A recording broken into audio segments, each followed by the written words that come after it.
As a CEO, one of the things I've tried to do, especially because we are in the compliance sector, and the compliance sector in Nigeria is very gray. A lot of people don't understand compliance, and we are not just in the compliance sector, we are providing services as it relates to voluntary certification, which a lot of people don't know yet. So you have to think outside the box. In Nigeria today is loyalty and integrity. So for the people who want to collaborate, you sell your idea to someone, and then the person, rather than collaborating with you, will now decide to go on the journey because, again, they have a deep pocket, or go behind to now use the contact that you have given them to do something.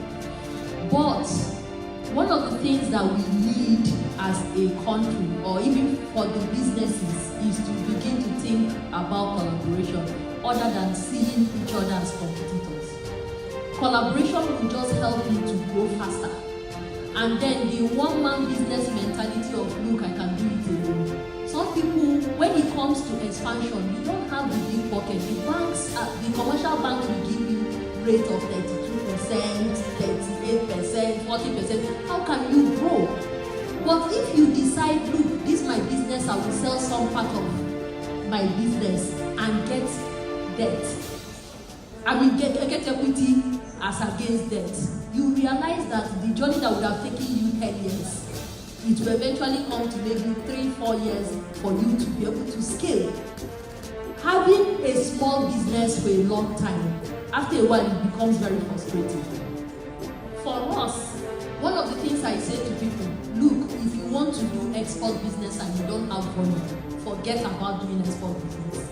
Because you need volume to be able to do profitable export business. Unfortunately, the air freight from Nigeria, even if you want to do maybe 1 metric ton of a particular product to the international market, is too high. So by the time you put the already high cost of production, you now put the cost of logistics, and then all of the bottlenecks surrounding even the air freight, all the documentation that you need and all of that, the people you need to sort, and all of the, even the unprintable ones. And then you now export. You will not be able to compete in the international market because there are other people, this same product coming from other plants. There is nothing Nigeria produces today that you don't find other people who are producing the same. And again, if you don't have large volume, you will not attract the real people who are either end users or people who would, or even the supermarket chain. Because let's even take Ebano for instance. If Ebano Canada decides that, look, we like this your plantain chips, but we want you to be able to give us 5 metric tons every month, how many SMEs or even MSMEs will be able to do it? You don't find a lot of them. That is where collaboration comes in. There is nothing stopping you from saying, look, we are 6 of us producing plantain chips. Let's come together and create a special purpose vehicle that we can use to export to Ebano, Canada. Let us have the same standard operating procedure, and then we give each other targets. So you are producing 1 metric ton because that is your capacity. You are producing 500 kg, I'm producing 200 kg. At the end of every month, we will be able to live with 5 metric tons. And then nobody is circumventing anybody because we know that at the end of the day, we will supply. When the money comes into the JV, we will share the money and everybody is happy. Because the most important thing for anybody who is doing business is to make profit and to sell. So whether you are selling it in your own brand name or you are selling it in your JV, you are already playing in the non-export ecosystem. By the time you now grow, you will get to a point where you are now able, you can comfortably say, look, I've grown to the point where I'm able to do 5 metric tons of plantain chips alone. Unfortunately also, we realize that people don't have traceable products because they are not, we have a lot of broken chain. We don't have supply chain. Supply chain is where you have one activity feeding into the other.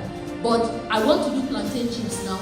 I will be the one to now go to the market to go and find plantain. Today I find plantain from Edo. Tomorrow there is no longer plantain from Edo. There is only plantain from Ondo State. I will buy that one and then the taste is different.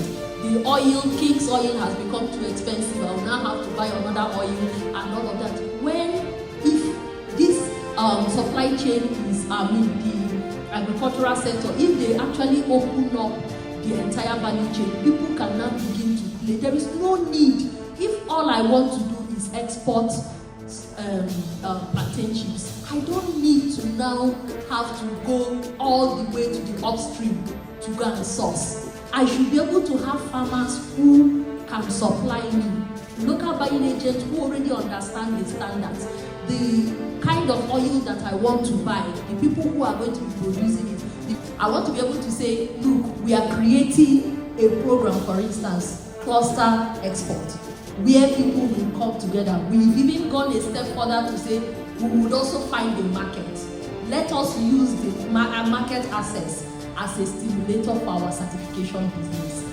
In doing that, we are now able to do what Bureau Veritas will do, what SGS will not do because they are the good guys, and provide the kind of, solve the problems that MSMEs. So if you talk to MSMEs, their problem is finance, their problem is access to market. We might not be able to give them finance. We can point them to the likes of Sterling and other DFIs that are able to, or development organizations that will be able to give them money.